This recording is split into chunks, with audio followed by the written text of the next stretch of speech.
Dalam Bapa dan Putra dan Roh Kudus, amin. Allah Tritunggal Maha Kudus, kami mengucap syukur dan terima kasih bahwa kami kau ajak untuk masuk dalam relasi cinta dengan Bapa, Putra, dan Roh Kudus. Berkatilah kami di masa Paskah ini, supaya kami dapat memasuki misteri Paskah dengan hati yang lebih gembira, hati yang lebih suci, dan hati yang lebih murni. Terpujilah namamu kini dan sepanjang segala masa. Amin. Para saudara, bacaan Injil hari ini bicara tentang seorang wanita yang kontroversial sebetulnya. Dan itu juga kontroversial di zaman ini ketika novelis Dan Brown mengatakan bahwa Yesus mempunyai istri yang bernama Maria Magdalena. Dan itu berdasarkan Da Vinci Code, berdasarkan apa yang katanya literatur yang dia selidiki.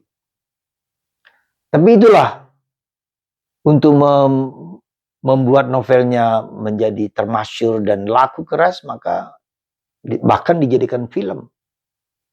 Dan itu membuat sesuatu yang menimbulkan kontroversial. Dan sejujurnya juga beliau adalah orang yang cukup kontroversial karena dia hadir di saat-saat detik-detik penderitaan dan salib Yesus. Dan setelah itu dia hilang lagi. Ya, Maria Magdalena, seorang wanita dari Magdala yang dianggap sebagai seorang pelacur katanya.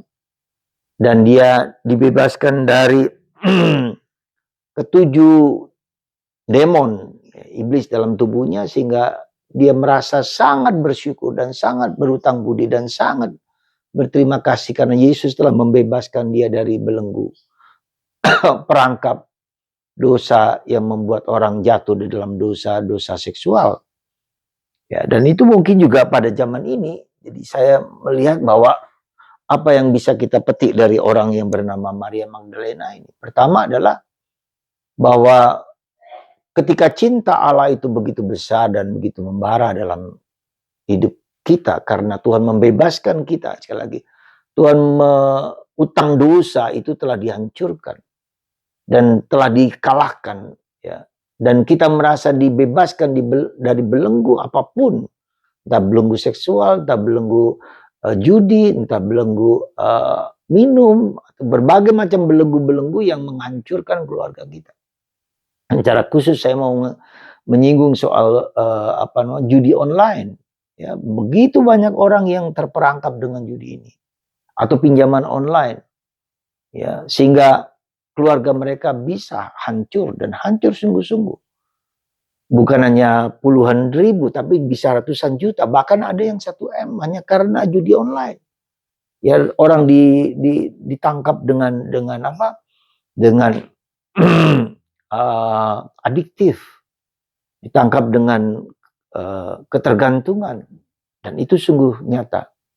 Nah, itu yang pertama. Jadi saudaraku terkasih dalam Kristus, kita bisa melihat orang bisa terperangkap dengan berbagai macam belenggu-belenggu ini, ya. Dan bisa juga keterperangkapan ini juga karena kekuatan-kekuatan iblis, ya. Saya yakin misalnya orang yang punya kecenderungan yang LGBT itu juga bisa juga karena iblis ingin menghancurkan kodrat manusia itu. Dan inilah menjadi inti dari Paskah itu. Allah sangat-sangat mencintai manusia. Dan karena itu dibebaskan dari segala belenggu dosa itu. Ya, itu yang harus, dan itu dosa yang harkat martabat manusia yang anak Allah yang begitu luar biasa itu. Ya, ingin dihancurkan oleh iblis dengan menyimpangkan kecenderungan-kecenderungan kodrati manusia itu, ya, itu yang saya lihat dan beberapa podcast yang saya perhatikan.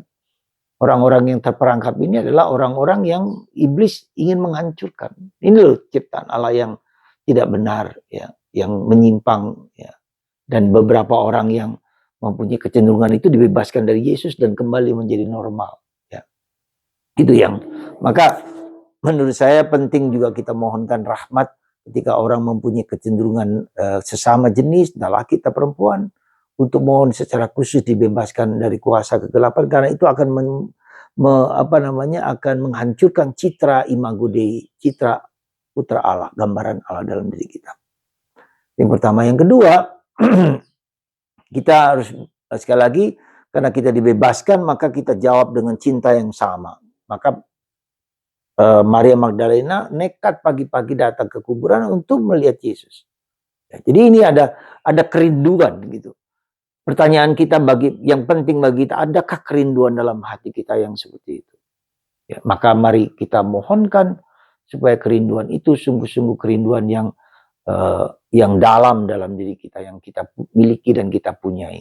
Adakah saya punya kerinduan itu? Semoga kerinduan itu menjadi dasar basic kita untuk dekat dengan Allah. Ya, lagi basic dasar. Ya. Semoga kita semua memiliki kerinduan yang dalam akan Yesus. Mencari Yesus, ya, dan menemukan Yesus seperti Maria Magdalena. Dan kita juga ketiga, bukan kita yang penting. Bukan kita yang penting. Maria Magdalena setelah semua peristiwa itu terjadi, dia sirna. Ya, bukan dia yang penting, tapi Yesus yang penting. Yesus yang kita wartakan. Semoga Anda dan saya mewartakan Kristus, bukan diriku. Tuhan memberkati Anda semua dalam nama Bapa, Putra, dan Roh Kudus. Amin.